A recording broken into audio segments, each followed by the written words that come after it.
Peace, bro. You there? I'm here. Can you hear me? Yeah, I can hear you now.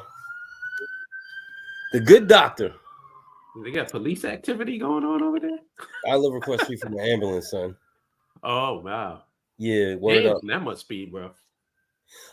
You know what? After like a month, you get used to it. You don't even hear it no more. Wow, The that's a only typical time, New Yorker right there. word up. The only time I really hear it is when I listen to a live I did or something like that. Then I'd be like, oh shoot, they go to what you call it? Hold on a second. I'd be like, oh shoot, they go to, but I don't hear it when it happens because I'm desensitized to it. Yeah, How you doing tonight though? I'm good. I'm good. I actually went to sleep before. Like I went to sleep kind of early, so I'm like bright eyed and bushy tailed now. Oh, I hear you. I just came back from seeing my little mamas. They didn't grow up in the nation, so they get presents for December 25th, not Right. necessarily Christmas or whatever. So, they got, bro, compared to when I was younger, Lord have mercy. But either way, so peace all. This is a live that we were supposed to have sometime last week, but Big Daoud, didn't see Godzilla, so I couldn't participate. However, I went to go see that excellent movie, and me and my good friend Hollip here was having a conversation while I was doing laundry last night. So we thought that we would bring our conversation to you. So be that as it may, bro, um, where do we start? So I guess let's rehash the conversation. Hmm. Me myself, you told me to watch the movie. Mark Hackett told me to watch the movie. I didn't know what to expect. I heard it was good, but I didn't know it was that good. That movie was amazing. For a movie that basically was subtitles, meaning there was no English in the movie, it's remarkable how good that movie was. Yeah. And we live in modern times, and I don't know if you do this sometimes, but I check my phone every once in a while. But I was engaged. You know what I'm saying? And so the effect that the movie had on me was so profound that I took a part of it and made a subject of a DV class, because above and beyond the Godzilla part of it, there was some deep commentary and dialogue going on. And that's really the gist of what I want to talk to you today. So before I get into it, any comments? Let's go. Let's get into it. Okay, so I don't think it's in the movie theater anymore. If you didn't see Godzilla, it is what it is. We're talking about the one Godzilla minus one, and essentially, the movie itself is amazing because it centers around a man, a woman that he meets, and a small baby girl that the both of them come into contact with as a result of Godzilla's menace. Now, mind you, if you're used to Godzilla movies, then you are not ready for this one, because Godzilla ain't just stomping through stuff and then they cut away. You literally see him bite people. You see him washing entire neighborhoods. Like, this nigga is gangster. So if you're used to the stuff that you used to watch around Thanksgiving when we were younger, this is not the Godzilla you grew up on. If if you're used to Godzilla using his breath to just destroy a couple of trains, you're in for a rude awakening. This Godzilla causes atomic reactions with, I mean, this nigga is gangster. You know what I'm saying? And so the movie starts out basically on an island. Now, I'm a military history historian, so I don't know if you know this, Holland, but during World War II, at the end of World War II, America used this tactic called island hopping. And Hmm. what they would do was they would stage bases on various islands to refuel and re-ammunition, retool and ammunition, and to go back to fighting the war against Japan. And one of these islands that was a staging area, a guy returns to this island and he was a kamikaze in Japan. Well, what's wrong with that? The fact of the matter is he didn't carry out his mission because he didn't die. So he is now on this island, and basically he's feeling like a failure. And so he goes on this island feeling like a failure. Godzilla comes to the island. So now Godzilla is there trying to wash everybody on the island. You know what I'm saying? Like biting people, killing people, using his tail, whatever he can. This is a pissed off dude here. And one of the guys foolishly tells the man, he goes, jump on the 20 millimeter gun because that's going to kill Godzilla. The guy says, what are you talking about? It's not even going to touch him. He goes, 20 millimeter gun kills everybody. Well, we all know that that's not true when it comes to Godzilla. So he gets behind the gun to shoot and kill Godzilla, but he doesn't fire a single round. So now he feels like a double coward. And this sets up the dialogue that I want to talk to you about, because number one, he was supposed to kill himself in the war, and he didn't. And then number two, he was supposed to fire a gun, even though we all know that it wouldn't have did anything, but he didn't. So there was two instances where society told him that if he performed these actions, he would be a real man, and he didn't. And because of that, he goes throughout the movie feeling less than a man and thinking that he has to redeem himself, all the while the menace of Godzilla is still there. So at the very end of the movie, he ends up taking a plane full of explosives like a kamikaze, flying the plane into Godzilla's mouth and blowing his head off. But he doesn't kamikaze, he doesn't kill himself, he ejects. He comes to find out that the lady that he had met in the movie, they thought that she had died by a tsunami, by the way, that Godzilla had caused. But it turns out she didn't die. And so he goes back to the daughter first. He picks up the daughter, then he goes to the lady. And in the midst of this whole thing, there's another plot twist, because a guy says to him, he says, why didn't you marry her? And he goes, in not so many words, I didn't live up to my hype. I didn't live up to being a man, so I couldn't. So at the end of it, she asked him, while she's in the hospital, she says, is your battle over? And he says yes. So the framework of which I organized a class, which was a very successful class, is what are the things that you as a man struggle with that you can't tell your lady or nobody with? I leave the floor open to you. That must have been an interesting conversation. Bro, Like how many of the guys actually gave you a real answer? Like out of a percentage of the guys that were there, how many really gave you a real answer to that? Son, you know how I do. Everybody gave a real answer because I always go first. And when I go first, I'm 100% transparent. So I told them what I was struggling with. And once I did, it's a rain. You see, the thing is that when you run in groups with men in them, you got to make men feel comfortable by sharing first.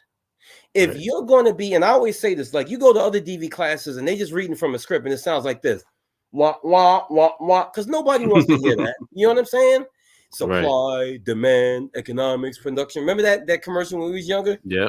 You know what I'm saying? On Saturday morning. So like you really got to share from yourself and really become vulnerable that the other men can be vulnerable. So everybody said something. Like one dude was like, that's cool. Yo, one dude was like, listen, like I have 6 children, 4 baby moms, and the pressure of supporting all of these children sometimes threaten to break me. It'd be so much that sometimes I go in my car, I smoke, and I talk to myself. And I can relate to that. Because one of the things I always say is all my adult life, all I have ever done is work my ass off supporting women and children. You know what I'm saying? The women I've been married to and the children that they had. That's all I have done. And sometimes the burden of that becomes a little bit heavy. And that's not something you can talk to them about because a lot of them either they don't understand or they don't care. And so I think it's a combination of both. Yeah.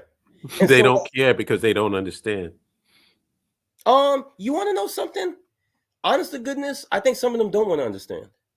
And you know me, I'm a fair guy. Like I'm not a red pill guy. Like I'm against women. I'm not a feminist guy. I'm against men. But the bottom line is a lot don't care. They don't want to know. It's just right. As long as you're taking care of me and the children, it's good. I don't want to hear your stuff. You know what I'm saying? Be there for me, but don't ask me to be there for you. And that's what causes men to take their lives. That's what causes men to put themselves in jail. And listen, if you're a woman and you're watching this live stream, this is not a men versus women thing. We're just having really vulnerable conversations, like I promised to have this year. And so, like, what's your take on that part of it, where she said, "Is your battle over?" Yeah, that was the one thing that was preventing him from moving forward. Like he was always very stoic with her Right. and very standoffish, and she wanted more. And and that's one of those situations where I feel she legitimately wanted more because a lot of women would say, "Oh, I want you to express yourself," and then when you do, it's like ick. Yeah. But Yep. she was more of a traditional woman in that Right. sense. Right. So she really wanted him to get whatever it was off his chest so they can move forward. Right. I think that's what it was legitimately was.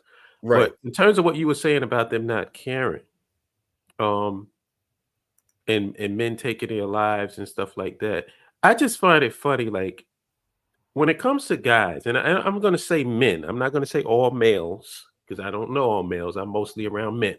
Mhm. Do you notice how we really want to present the best of ourselves to a woman? We really want like we would go. I remember back in the days when we would go out, we would make sure to get the best suit and get our hair trimmed and just looking fly. It's like we tried to present the best version of ourselves to a woman before we even felt the need to step to her. Right. Yep. Now let's juxtapose that on the other end, where they just come up to you any old kind of way. No matter what situation they're in, no matter even if it doesn't benefit you, it doesn't matter. Here I am. Take me. Yo, you So know that's what? the reason why there's no caring, because Let, you let don't me have to. interject. Let me interject. I judge a woman's level of interest in me by how she shows up to the date. Thank you. 100%. If you show up looking raggedy, then I know you taking me for a joke. I'm an afterthought. If you show up looking fly, then I know you're like, I really want to impress this fool. You know what I'm saying? Yeah. And in my 4 years of being outside, I can tell you that it's kind of been 50-50.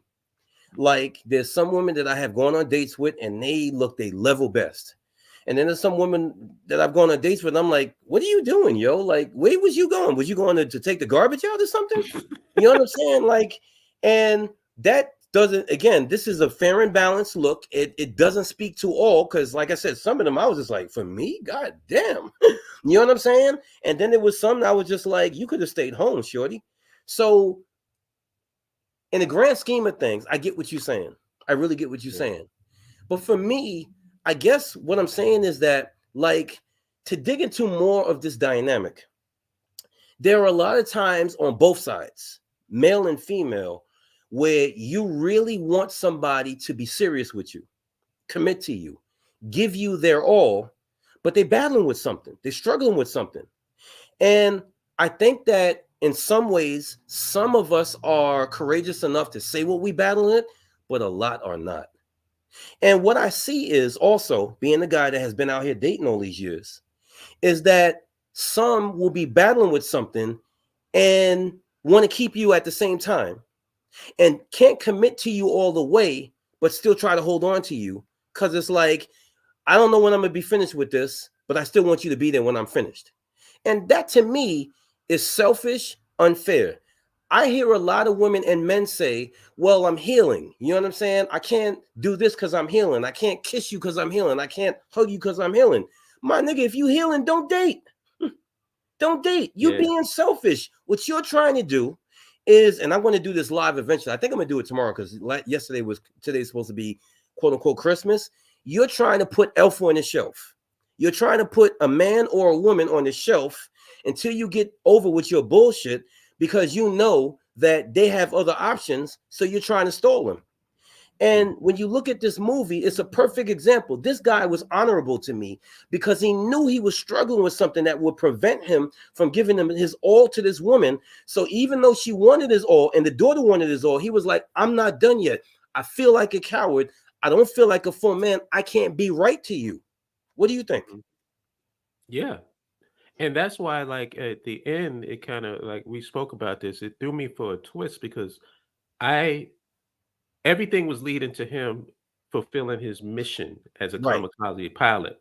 right. So the twist was when he went into the Godzilla's mouth, I thought he was dead. Me too. I so the twist was him ejecting and the mechanic who actually put the ejection seat in playing had a character arc because initially he hated this guy. Right. He felt Right. that he was responsible for the deaths of those soldiers or the men that were there in the military or the mechanics who was trying to fix the Godzilla, the Godzilla killed in the beginning. Mm-hmm. And he had a character arc where he said at the end, like, no, I want you to live. Right. Do Yep. that. Live for this woman and for this child. Right. Right. And because why? Because both causes were stupid. You know what Yeah, I'm saying? Dying for the Japan government that didn't give a goddamn about you was stupid. right. And then getting behind a 20 millimeter gun to shoot Godzilla of all people, an atomic dinosaur, was stupid.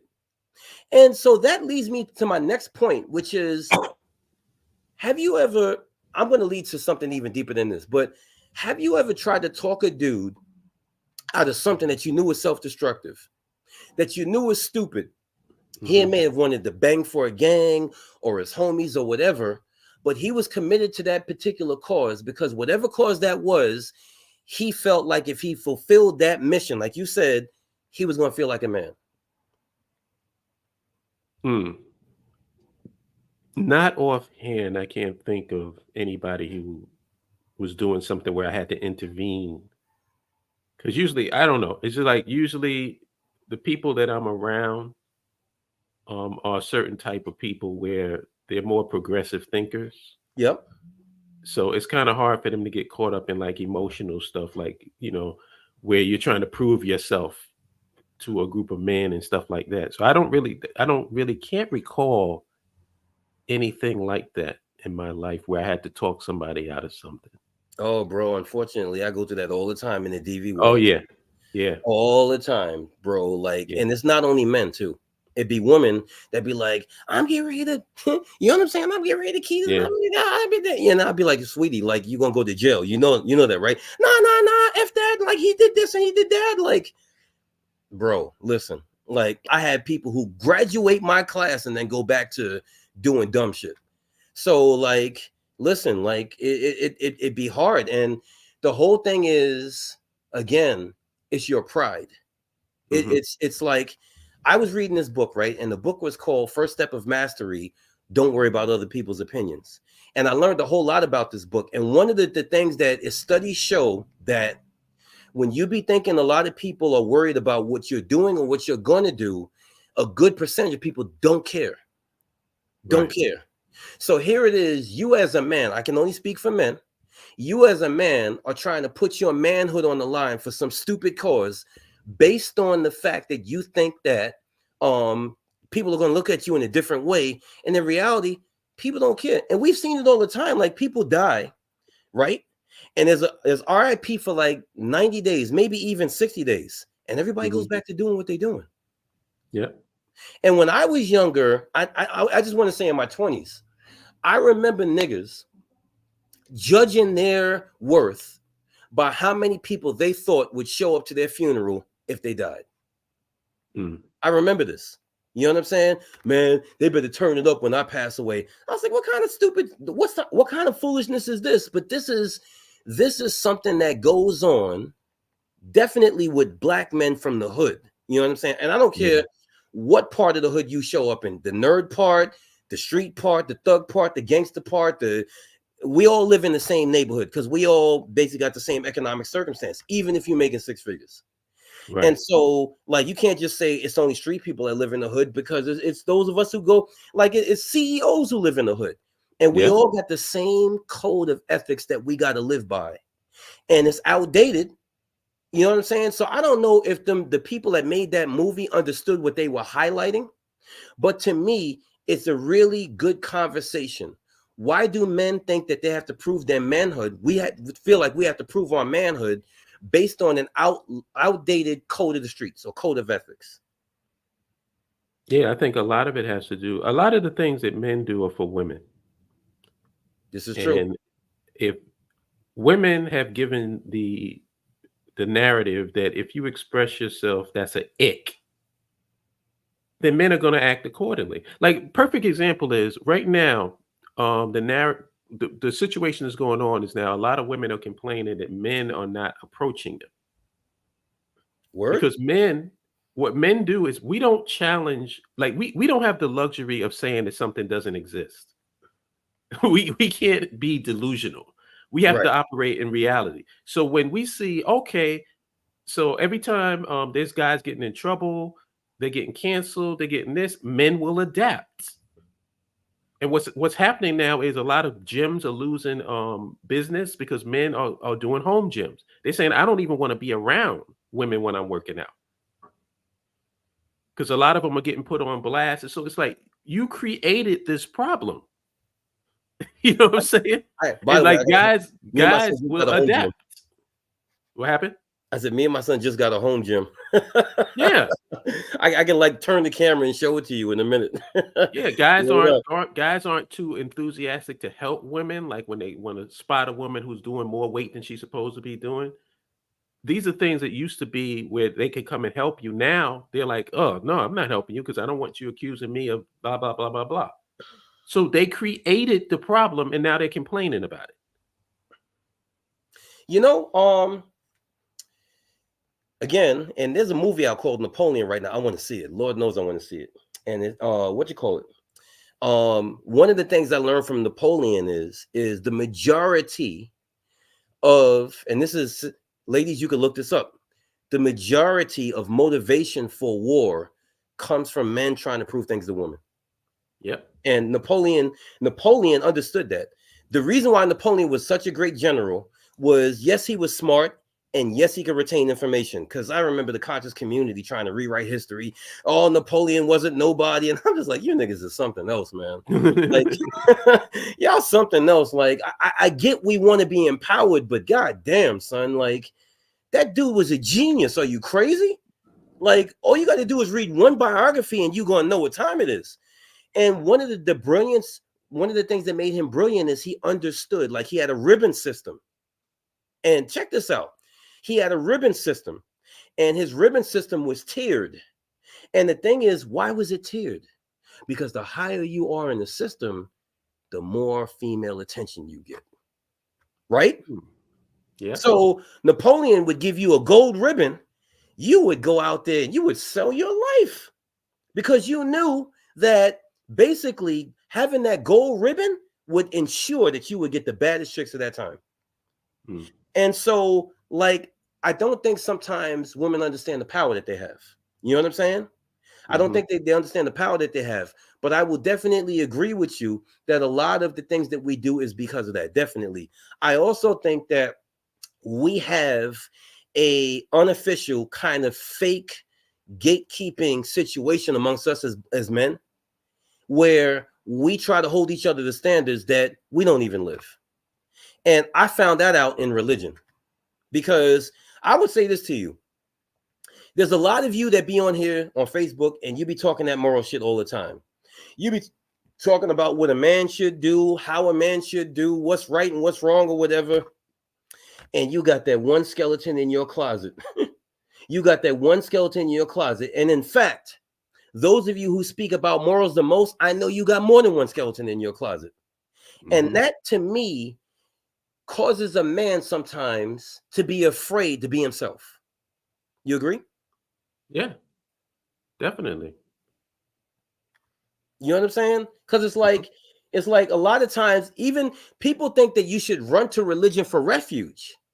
But to me, there's a whole structure within inside religion that causes men and women to not be who they really are. And this is the one thing I can't stand. You know, there's now that you mention it, there's another element that I want to add, and I want to see get your thoughts on it. Sure. A lot of um, these things that men feel that they have to do, I think is closely tied to the fact that men are basically disposable and fodder in these wars. Yep. So how are you going to get a man to sacrifice his life if you don't push that? Oh, Right. you're not a real man. I mean, think about you said that you study war. Remember the wars of the old days where you have the guys lined up. Those guys in the front row are dead. Yep. How do you get them to stand there knowing that there's no possibility that you're getting out of there alive? You're dead. Right. You're in the front row. You're gone. But yet Hmm. they will stand there because for them to die is more acceptable than for them to be viewed as a coward. Hmm. They would rather die than have other men look at them as a coward. Right. That's powerful to me. Hmm. No, it really is. It really is. D-Day. The D-Day was the last battle of World War II, where hundreds of thousands of soldiers landed on German soil like a German beach. Right. One of the stupidest things you could have ever done, because the Germans knew they were coming, and they Hmm. literally had machine guns trained on that beach. So you knew getting off that plane, it was a 20 millimeter round that was reserved for Godzilla, was gonna Hmm. go through your head or your body or whatever. And them fools still got off them planes. Yeah. That was the beginning of Saving Private Ryan, right? Yes. Yeah. It's also, if you ever played Call of Duty, like the very first Call of Duty, like it starts there. Like you're getting off a plane and you're in the water and you can see the freaking bullets pass by you. Like it Yes. really brings it home. You know what I'm saying? Most people play Call of Duty, they don't understand like the history of it. Like it started out as strictly a PC game, like Mhm. on the PC, because the consoles couldn't handle it. The graphics were too great. And that game was amazing. Lord have mercy. But in the beginning of it, you getting off of a plane and you land in the water with your gun, and it's like hundreds of rounds coming towards you, and them fools still got off that plane. They Yeah, still I got off remember that plane. that. Like the guy in the movie, the guy was mad because he's like, "Yo, give me a chance to fight." Right. It's like you just dying. Like, give me a chance to at least fire my weapon. You know what this reminds me of? One of my favorite movies that nobody really talks about, Edge of Tomorrow. You ever seen that movie? Of course, yeah, that's classic. I know. Don't disrespect your gate, right? Word up, son. Like, oh my God. Like, he knew that them aliens is gonna wash everybody up. And they still tried to kick him out that plane so he could go fight that war. Right. And it's like he knew it was a lost cause.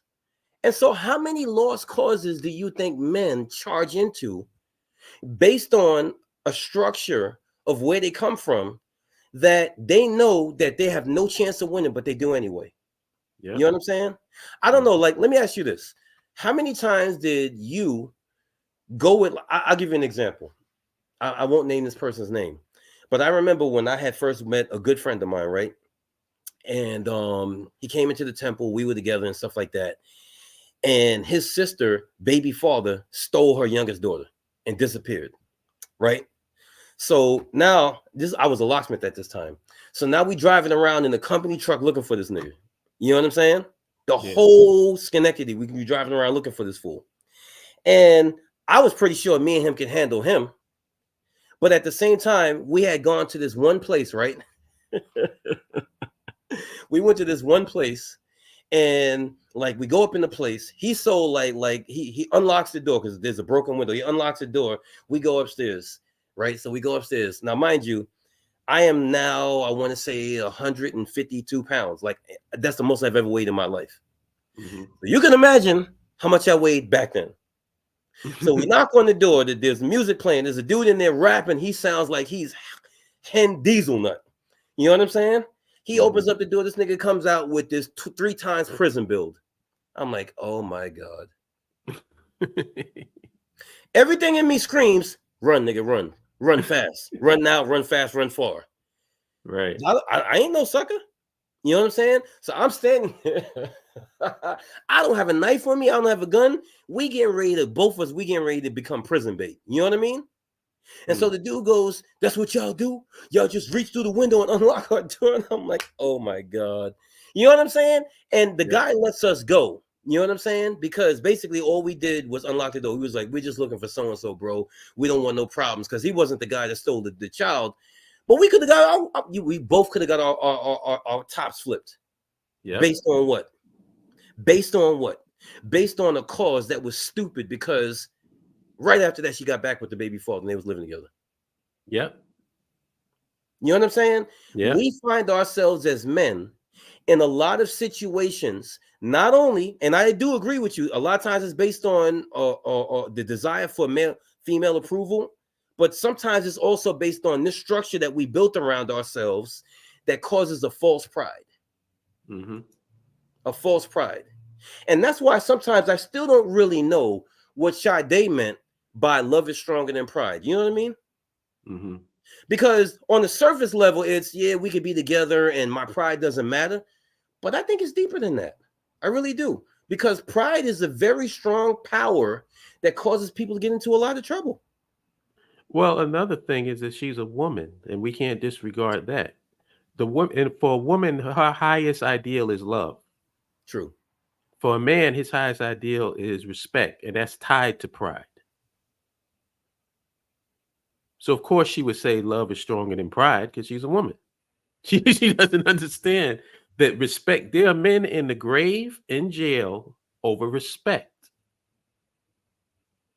That's our highest principle, our highest ideal. We can't. We a man. You can love a dude, but not respect him, and then your love means nothing to him. Say that again, please. Like you can love, like a woman say, "Oh, I love you," but if she doesn't respect you, then that love means nothing. Not a single thing. Not a So single thing. that's not our highest ideal. Our highest ideal is respect. That's why men tend to like if he's gonna die for a woman. Well, let me just say this. I've used this example before. I think this will bring the point home. I think I know where you're going. Yeah, as a man, you're supposed to die to protect your woman and protect your children. Right. So if you out there and you get in the midst of, let's say you're in the woods or something and you get approached by a grizzly bear. Now, there's nothing probably that's probably the absolute worst way to die by an animal is a grizzly bear. Yep. A cat, even I would rather get killed by a lion or a tiger because at least they kill you first before they eat you. Right. So a Yep. grizzly bear basically just pins you down and takes bites out of you. There's Yep. people that's still alive while they're getting eaten by a grizzly bear. The grizzly bear, if he doesn't finish you, he'll just take you and put you somewhere and come back to you later. Right. Can you Right. think of a worse way to die? But a man is willing to do that for his woman and his child. Mm-hmm. Now imagine if for a woman that really loves her husband, that's the worst thing that could ever happen. Right. Even though she's able to get away, she doesn't want to lose her husband because she loves him. Right. But imagine if it's a woman that's like, okay, dude, go out there and die. You know what you're supposed to do. Right. What's your chances of you doing that? If Nah. anything, you'll take her and say, hey, here, grizzly bear, eat on her while me and my kid get away. Is that, you know what I'm saying? So it's like that entitlement is what pisses us off. It's not the dying that's the problem. It's the entitlement. It's like, oh, so you expect me to die for you, and you just gonna go and get with another dude while I'm getting eaten up by a grizzly bear, Right. compared to her mourning and actually not wanting you to die. Right. I mean, and in that movie, that woman, you know what I'm saying? Like you could tell that would have been the right choice because she had so much humanity that when he first met her, he goes, "Oh, that's your child?" She goes, "No. This child lost their family by Godzilla." So you know that, and you took that child, and you're now raising that child. That was beautiful to me. Yeah. You know what I'm saying? That is the kind of ideal woman that almost every one of us want, because she don't even have to prove to you who she is. Just seeing what she did right there tells you who she is. Right. You know what I'm saying? And I think that is a major conundrum that a lot of men like us have, is finding that kind of woman, the kind of woman that knows the value of sacrifice. I remember a couple of years ago, right, when I kind of got out of this whole nation thing and just walked on. And now I started having bitter thoughts, bitter ideas, and bitter memories. And you know what I'm saying? Like I had to really go through it because, remember, I gave up 27 years of my life to that. Right. And I remember my mentor saying to me constantly, Daoud, don't look at this with a foul eye. you learn the value of sacrifice, and sacrifice is priceless. Right. And I think that as I got older, I began to understand. When I was younger, I was like, man, F sacrifice. They sacrificed me. I didn't have no career. I wasn't able to do this. I was out there all the time. Like, what you talking about? But as I got older, I understood, because I think one of the most beautiful qualities of a man or a woman is sacrifice. Hmm. If you see that a man or a woman has sacrificed, that's a keeper, because that tells you, I mean, think about it. To build a long lasting, loving relationship, what's the main ingredient? It's sacrifice. Right. It's sacrifice. I got to sacrifice me. You got to sacrifice you. Everything we've been talking about today goes into that. The ego, you know what I'm saying? Putting your ego aside, or obeying your ego. You know what I mean? Right. And sacrifice. These are the things that build a long lasting, loving relationship. And in my lifetime, I can tell you that I've met a lot of loving women. Met a lot of caring women. I've met a lot of beautiful women. But I've only met a few, just like I've only met a few men who know the value of sacrifice. And if you're listening to this as a woman, this is not me throwing off on you, because trust me, there's a lot of men out there I know that won't sacrifice. Me and this man are a part of an organization called the BAIO, Black African Infrastructure Organization. And we done ran through many men that don't give a good goddamn about sacrifice. So don't think this is a gender thing. It's not. Right. Right. It's not. You sacrificed where you was at, and I sacrificed where I was at, and we came together and understood that there was a cause that we needed to sacrifice before. And not many dudes that we have met have been on that same type of time. And I can tell you this much, and I know I'm talking, I'm gonna let you go. I'm gonna let you talk in a second. That's the thing that I talk about all the time. When I first came up here, I'm from Brooklyn. I'm not from up here. And I used to be out there in 0-degree weather sacrificing, 100-degree heat sacrificing. And a lot of dudes who were born and raised up here would be home. And when they would show up to regular service, they'd be like, oh, there go Brother Daoud. That's the man. He's the one that's sacrificing. Nigga, where was you at? Right. You know what I'm saying? And that's when I Yeah. begin to realize, like, one of my good friends, I'm gonna have her on my show. She is an amazing artist. Everybody knows her up here, but she put up a post that I strongly disagree with. She was saying that, why would you be humble? You know what I'm saying? Or have humility. Why would you be humble, have humility? Because it doesn't serve a purpose. In my judgment, it does serve a purpose. But I would say this: the only time that you don't need to be humble, or excuse me, the only time that you do need to be humble is when people are trying to fill your head up and say, oh, hold up, you're the greatest guy I ever met. You keep the BIO running, you keep this running, you keep that running. Most times these people are capping, trying to get you to sacrifice, because they're not going to sacrifice. So they know, again, that if they appeal to your ego, all they got to Yep. do is keep bigging your ego up, and you do everything, and they can just sit home and watch you. Yep. I did a video on that. You remember it, the mind fuck of leadership. Like it was yesterday. Yeah, they thinking that they paying you a compliment, like, yo, you should be in charge. It's like, no, what they want to do is put you out there so you can twist in the wind so they don't Yep. have to. Yep. I've seen dudes build careers, finish school, all the other stuff, while I was out there freezing my ass off with that paper or that fish Yep. for Yep. years. And when I saw them, they'd be like, they give me a big hug and be like, oh, you're the most faithful, you're this, that, next. And I'd be looking at them like, where the hell was you last night when it was freezing? You know what I'm saying? Right.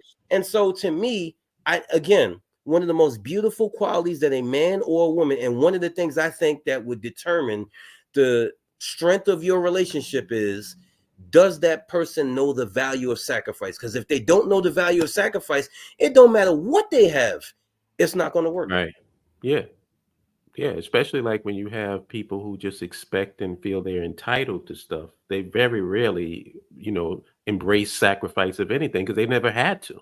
Right, If everything is just given to you and you just expect things, then you start to become entitled and think that those things is what you deserve.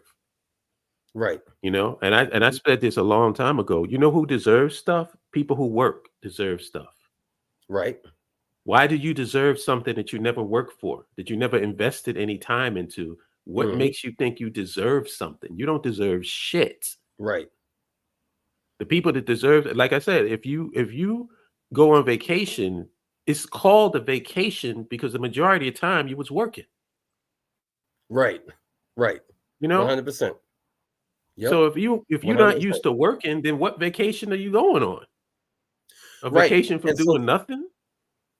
and so then to again shift this into the relationship world, Mhm. it's like this is the way it is nowadays. People say that people say a whole bunch of things about the relationship world. They say it's full of piss and all this other stuff and blah blah blah blah blah. But to me, what it is that you have a lot of people who don't know the value of sacrifice and don't want to work. And so therefore it's like sometimes I get asked certain questions and I'd be looking at them like, what? You asking me that now? Like, don't you think that a lot more work needs to go into this before I answer that question right there? You know what I'm saying? Like I just feel like people jump over the process. They Yeah. jump over the process. Now, mind you, there's times where there's genuine connection. And at that point, what process really is there? You know what I'm saying? Like that, I do believe, I don't believe in quote unquote love at first sight, because I think that that's a movie concept. But I do believe in connection at first sight. I do. I definitely do. Because you and I have met dudes where you meet the dude and it's just like, damn, everything lines up with me and this dude. Like, I would like to fuck with this dude. You know, going forward, like this could be one of my brothers. You know what I'm Yeah. saying? Big And brother R is a likewise, perfect example. You would think that I've known him all of my life, but I you just, like, just recently met him through Mark, and he just right, fell right into the group like it was like he was always there. right, right, So, right. yeah, that's true. You said you talking about R, right? Yeah, big brother R. Man, listen. R fits into anything though. You know what I'm saying? Like R fit that he's like a what I call a glue guy. You know what I'm Mhm. saying? Like you stick him into something, he'll make it work. Right. You know what I'm saying? Like that's just the way he is. And I that takes feel a like certain level of authenticity to do that. right, right. And you know why? Because you and I are like that. Yep. Almost everything that you are plugged into, you make work. Like I'm not gonna lie to you, son. When we went to Max memorial service or whatever, Right. I sat there and I watched you and I was like, this shit is amazing. Like all these people respond to him like this. You know what I'm saying? Now, mind you, the majority of people showed up there. They showed up there because we all love Mac. Right. But your orchestrating and the way people was responding, and there was nobody challenging what you were saying. There's nobody that acted stupid that day. Like Mhm. that was amazing to watch to me. It really was. It was amazing to watch. And I said to myself, I wonder if people feel the same way about me when they see me do DV classes or when I was a minister or whatever I'm a part of, because it just was seamless. And Right. that's what I would expect by something you was running.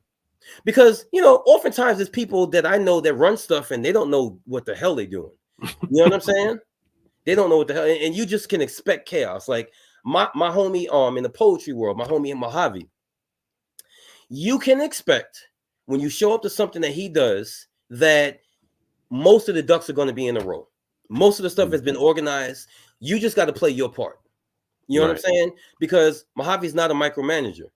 So he's not going to be running behind you saying, are you sure you're doing your job? Are you sure you're doing this, that, and the next thing? Like he does what he does, and he counts on you to do your side of it.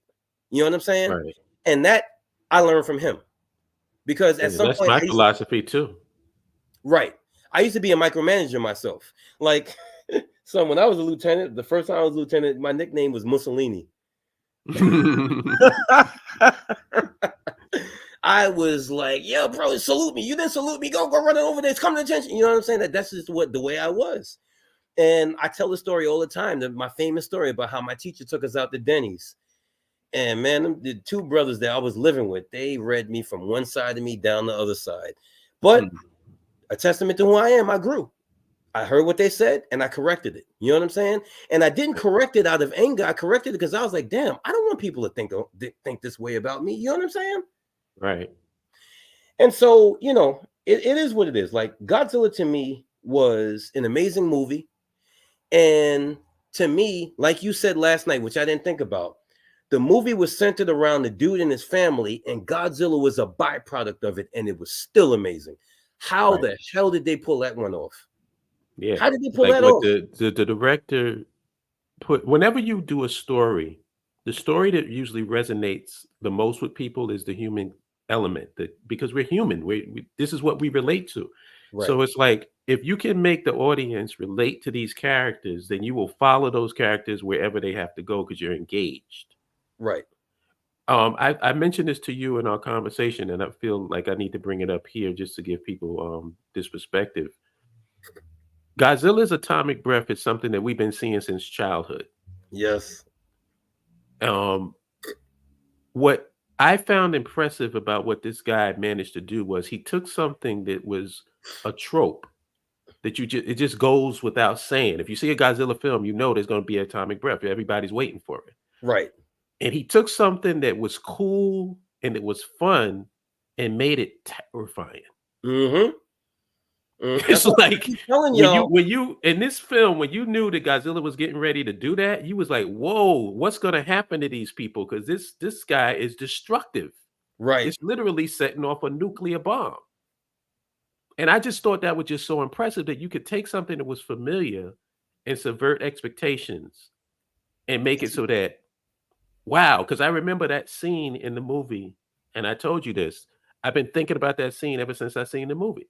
Mm-hmm.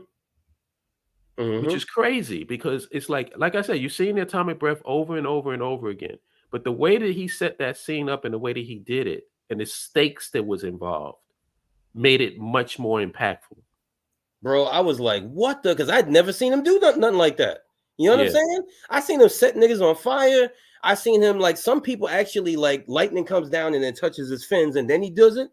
right. But I've never seen it turn into an atomic bomb, bro. Like I was like, what the? Like I'm telling you, if you like Godzilla, this is not the Godzilla you grew up on. This nigga is different. He is different. You get the feeling that there's no hope. Yeah, There's no hope.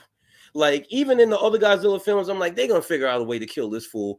Not in this movie. You get the feeling there is no hope, and this fool is on some like they used to say, I'm on my this. He's on his bullshit. Like he goes down in the water and rests for a little while, then he comes back up and washes another city. Then he goes down, he's taking out islands. Like this fool is on a mission. Somebody pissed him off. yeah. It's And what not he the used that, Godzilla of the show what they call it, the Showa era, when it was basically like for kids. You know, right. Godzilla, even the design had the bigger eyes and whatever. It's more um Godzilla was like a defender of humanity. In this movie, Godzilla is pissed off. He could care less about some humanity. Right. He doesn't care about who he steps on, who he Yep. bites, who he chomps over. He's like he is pissed about Mm-hmm. something. I guess he's pissed about being alive. Maybe he's pissed because, in his judgment, we as humans is screwing stuff up, having war. Yep. Maybe that's it. I don't know. Yeah. Because remember in the one that they had a couple of years ago, they were calling him an equalizer, which I thought was dope. You know what I'm Mhm. saying? I feel like it doesn't matter to me. Like there's people that like some of the movies, they don't. I just want to learn more about my favorite character. You know what I'm saying? Right. So in that movie, what I learned is Godzilla is here as a agent of nature. He's a counterbalance. Right. And I'm very fascinated by the word counterbalance because I remember years ago I was watching a Justice League cartoon and like basically they had linked it to the Iraq war. So what they did was like that guy, I forget what his name, Martian Manhunter, right? Yeah. They were warring against the Justice League was trying to bring balance to this one galaxy, right? And there was this one destructive race that was like picking on the other race. So they had a chance to arrest him and annihilate the whole race. And I think it was Wonder Woman is like, why would we leave him in place? He says, listen, they are a counterbalance. He said, as long as this race is alive, they keep this other race in check.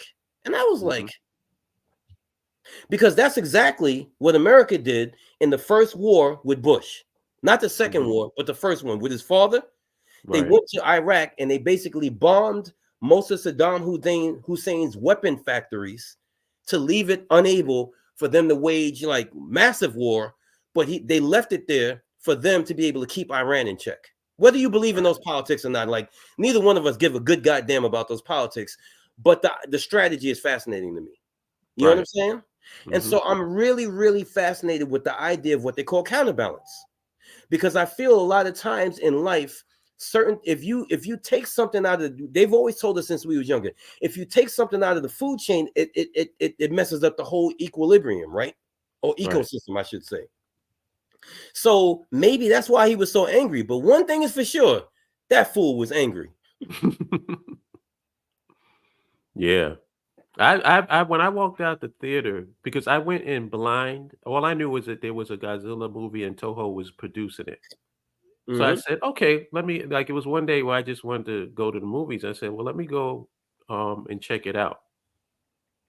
And my feeling walking out of the theater was that I had just witnessed a piece of art. Mm. That's how I felt. I'm like, "Wow, that was a good movie." Like, It really was. You said yeah, no, like, you said it wasn't a good Godzilla movie. It was a good movie, and I was like, man, I got to see this because I got to see what he's talking about. And I came out of there, I was like, yeah, he was right. yeah. He was definitely right. So I guess I mean this is all we really got to say because we're almost at 9 o'clock. But Mhm. the main thing that I want to really hit home is the beautiful thing about this movie that I learned is a lot of times men go through stuff that they can't talk to nobody about. Right, And this guy felt like he was a coward, number one, because he didn't kill himself as a kamikaze. And number two, because he didn't kill himself shooting that 20 millimeter gun. And he had a beautiful woman who had the most beautiful characteristic a woman or even a human being could have, which is sacrifice. And his problem and his demon that he was battling was so great, he couldn't even share it with her. right. But the beautiful thing about her was, and again, this is another like, I mean, if I was to do a live on this, like, a conflict in relationships, I would bust this wide open. Because the beautiful thing about her is, remember, he never told her that he was battling with something, son. Right, So somehow she was compassionate enough and studied him enough to know that's the killer right there. right. That's the killer right And there. let's mention this too. She literally sacrificed herself for him. That is true. Right. Yep. Literally. She That's the pushed part I him didn't out of talk the way about. of the shockwave, to save him at her own expense. Right. Those of you who didn't see the movie, within the movie, when the dude goes back to Japanese civilization, Godzilla ain't finished with them yet. So Godzilla shows up there unannounced and just starts tearing stuff apart, like with every single appendage he has, left hand, Mhm. right hand, teeth, head, tail, like he's just tearing shit up, right? And at some point he causes a shockwave, which looks like a tsunami, and it is taking buildings and people away. The lady pushes him out the way and she gets swept up in it. That's why he thinks that he's all alone now. He's got to go kill himself again because he feels like he failed. Damn. He feels like he failed himself 3 times, son. Right, He didn't do the kamikaze thing. He didn't use a 20 millimeter gun. And he should have died and his lady did instead. right, So right, now he feels like he's totally worthless. And because of that, he's got to fly himself into those jaws and kill himself. And again, I relate that to black men and men in general, but black men in specific, is that sometimes because we don't feel like we're enough of a man, I think sometimes that battle either causes men to commit suicide or sometimes cause them to do something that's suicidal. You know what I'm mm, saying? Like get shot by the police, like right, stuff like that. You know what I'm saying? right. And this is the stuff that we don't talk about. And this is why, to me, the whole red pill wave is a missed opportunity because y'all spend a lot of time talking about what women don't do for men and what women aren't. But what y'all don't really be talking about is the struggles that men faced every day. The up and down that men go through that they can't talk to nobody else about. You have the opportunity to talk about that, but instead you want to talk about body count and all this other shit. You know what I'm saying? That we've been Right, hearing for the last 7 years. right. How much more can we talk about the same thing? And To when you me, think about it, it's really women centric. right. That's true. They're putting the women at the center of the universe and everything's revolving around that. It's like they'll tell a guy, "Oh, get your game up, get your go to the gym, get right, do this. And if you do that, then you become a high enough value that she can't do what." I'm like, listen, dude, Bill Gates, Jeff Bezos wasn't able to maintain a marriage. Right. There's this thing called hypergamy that doesn't give a damn what you do, they can always find something better. So this whole thing about getting yourself to a certain point so you can attract women to me is BS. Get yourself to a certain point so that you feel good about yourself as a man. Right, right. And holistically, that does include going to the gym, but it Right, also includes eating correctly, right. getting enough sleep, Hmm. getting the psychological and mental help that you may need, getting the Hmm. spiritual feeding that you may need. And these are Being the things that focused. yeah, but these are things we don't talk about because it's all centered around whether you have, which I know that companionship is very important. I'm not going to dispute that. Feminine companionship is very important. But I think that you would be better served building yourself up and making yourself complete. And then the companionship that you attract would be a higher quality Right, than doing that just for specific chicks that you are interested in. You know right, what I'm saying? right. You want the woman to be into you and who you are, Right. because there's basically two types of women: the women that's going to be with you and build with you because they know what type of man you are, and the women waiting at the finish line. What I That's call it. final destinations. Yeah, the final destination Yep. chick. You know how many people I talk to and they quote me on that from that live? They'd be like, "Oh, well, are you saying he was a final destination?" I'd be like, "Yeah." You know what I'm saying? Or sometimes because there's two, there's final destination and final resting place.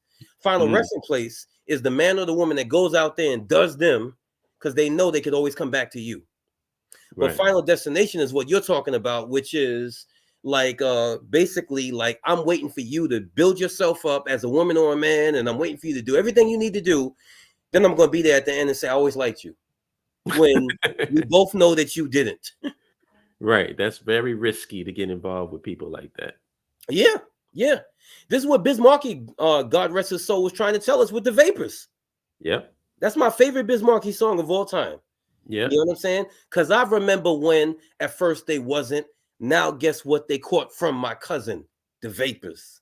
Right. You know what I'm saying? The Yep. whole thing is about hypergamy, Hmm. but we just used to call it the vapors. Yeah. Yeah. And the last thing that a man wants to be is a placeholder. Right, You don't want to be, oh, I'm just good enough until the next dude comes along. That's not what a man wants to be. That's right. not, because our level of sacrifice is so deep and profound. I think it's the one of the greatest things that a human being can do is sacrifice their life for another human being. And it's funny how that's just taken for granted. Yep, You know, there's yep. a lot of women out here that will put their men in danger just so he can prove his manhood. So she goes out, starts some stuff, he gets intervenes and dies. And then she can, move on to the next person so they can prove them. No. We're human beings. We don't have a problem sacrificing, but we want to know that our sacrifice is appreciated. Hey yo, have you seen that meme going around Facebook where they say, my man needs to be able to fight because my mouth is slick? Have you seen that meme? Yeah, yeah. All Yeah, that shows me is that that's a woman that I don't need to be nowhere. 1000%. I look at that, I'm like, y'all are putting that in the public for everybody to see, and And, and and and some of you are actually sharing this. Like, are think you about it, serious? son. I got to see my friend Mark's cousin snap in 1080 DP. Mm, mm, Not a lunatic, not a crazy person, a working class man, but put in a situation where a split second decision defines, could change your whole life and yeah, define bro. everything off Yeah, a split second. And there's all types of crazy people out here. Not everybody is Floyd Mayweather. It right. ain't like you're going to shoot a fair one with people. Yep. So why in the hell would a woman want to put her man out here like that if you really love him? Hmm. But if you don't love him and if you feel entitled, then hey, yeah, go out there, die for me, nigga. Fight Yo, for me. and you know what? Damn, we got to end this, but yo, I listen for this. You know what I'm saying? Yes. When I be talking to women and they be like, oh, I had to handle this bitch the other way. I'd be like, you know what I'm Mm-mm. saying? Like, Yeah. oh, Red flag. I was over at Dunkin' Donuts and she was talking smack to me and this, that, and the next thing. And I'd just be like, you know what I'm saying? Like, I was at the job the other day and this, that, and the next thing. And I don't know why people always be trying to play me. I'd be like, Mm-hmm. because you are one of those women who like to cause drama. And I'm not going to have to put my knuckles up for you. Man, bro, I was doing security for bars like last month and the month before. I can't tell you how many times I had to jump in front of somebody. No, bro, he didn't mean it. He didn't mean it. He didn't mean. You know what I'm saying? Right. Just so that both these men could go home Right. because somebody felt that they offended somebody else's lady. Yeah. It's all of these little landmines for men. Like people will kill over money. Like people will go in jail and dead because somebody owed them $50, so they didn't feel like it, like, oh, you ain't going to disrespect me by not paying me. The way that I look at it is it's a $50 lesson. Right. This Yep. lesson costs you $50. You got to Yep. look at it that way so that you don't get all caught up because these little moments could really end your life, Mm-hmm. in somebody else's life, make things go left, and that's why, like, I'm at the stage in my life where it's going to be really difficult to take me off of my square. Mm-hmm. Very difficult to take me. Even if there's a legitimate reason for me to be upset, I still let the shit slide off my back because I'm like, at the end of the day, we were gifted with birth. Each one of us had to swim through millions and millions of cells. We emerged. Everybody on the earth right now is a winner. You know what I'm saying? Right. You got to look at it that way. So I'm not going to waste my life on BS. I'm going to appreciate and love the people that's in my life and try to be as positive as an inspirational figure as I possibly can. Not get caught up here in a mano beef in the streets and end up getting taken out so that the people that love me have to mourn. Right. Exactly. And again, it's only gonna last for 90 days. And then Right. everybody go back to their life. If There it you is go. 90 days, you know what I'm saying? It's like, oh, Holub was a good dude, man. And then they go back to their life and it's like, what was that all for? Yeah. What was it about? Now you're gone and the world just keeps on spinning. It's just the way that it is. Right. I do agree with you on the one thing you said. I think you said this a year ago. You was like, I'm not about to put my hands on you no more. Yeah. So you either gonna get this regular pistol or you're gonna get this air pistol. But Yeah. one way or the other, like, however I'm feeling that particular day, you gonna get this hot marble in your ass, Yeah. or you gonna get something else. I'll leave the Because sweet science to Floyd Mayweather and Terrence Crawford and people like that. They exactly. can do the sweet science. And Me, I'm I'm not trying about to end things quickly. right. I'm not about to pop you in your arm or whatever. If I got an air pistol, you getting shot in your face. There you go. It's really just So that simple. I would much rather not even go there. Right. I think that's the best thing. Let's not even go there. Let's not even get into that. Let's de-escalation is my thing. Yep. How do I de-escalate a situation? I've had people, my job. I'm gonna get Mm-hmm. into it, but Yep. I've had people call up and I've literally said, "Did you get your coffee this morning? Because you seem extremely hostile for like 5 o'clock or 4 o'clock in the morning." Right. I try to disarm, and a lot of times, I would say 90% of the time, it works. It's like they just realize, oh shit, I'm just screaming at this dude when I just woke up. Like, what's going on? I Yo, think there's deeper issues involved. hell yeah. Well, before I go, like I remember one of my last times I was doing security at the bar, this one young white male got me out my frame, son. Mm, Um, this is a bugged out story, and this can only happen in a white neighborhood. So at the bar, dude got fired. His homies was just happened to be there. mhm. So after he gets fired, they say, "Well, hell, you're fired now. Why don't you come over here and have a drink?" It was bizarre, right? Wow. So now he sits down. This fired dude sits down and has a drink. Like you can't make it up. So I'm like, well, they're not really causing no trouble. I'm not doing, I'm not going to do anything. Next thing you know, all my niggas is like, you know what I'm saying? Because it was an all black cast at night. It's surrounding something. So I get the cue because I usually check ID. So I go over there. It's two young dudes. One dude is this turned up dude from Long Island. You know what I'm saying? There's another dude, and I'm like, what's going on? She wants them to leave. She said, this is inappropriate. You got fired. Get the hell out of here. So while we standing there, just because we got to stand there as security, because they just called this lady a B, the owner of the bar. Right.